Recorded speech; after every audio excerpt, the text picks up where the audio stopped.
In VS Code, going from mouse to keyboard shortcuts makes you faster. Recently, I have switched to using some keyboard shortcuts that have really improved my productivity, and I would like to share these with you. There are three main shortcuts that really help you manage your files and windows, making sure that you're always maximizing your space and efficiently switching to the stuff you need. To start with, let's talk about space. Oftentimes, most people work with their terminal and file tree open, which leaves you with only 50% of the screen covering the actual code. Go ahead and press Ctrl J to toggle off the terminal. Let's do the same with the file tree with Ctrl B. Now, almost all of my screen is covered with the code only. From here onwards, only try to use the file tree and the terminal when you need it, otherwise have it switch off with Ctrl J or Ctrl B.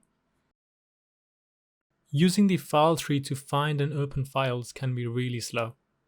A much faster option is using Ctrl P. This allows you the ability to search for the exact file you're looking for, and you don't have to use the mouse. You can then use Ctrl Tab to switch between open files instead of using your mouse button once again, which makes you faster. You can also use Ctrl+P to open terminals.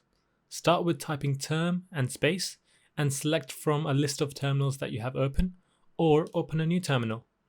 Once again, then you can either exit the terminal or press Ctrl J to toggle off the terminal view.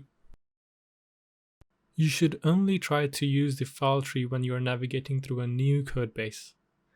Once you have familiarized yourself with the structure of the project and file names, always try to stick to Ctrl P because it is much faster. These three commands are really a good starting point for someone to start using the keyboard more and more and avoid using the mouse.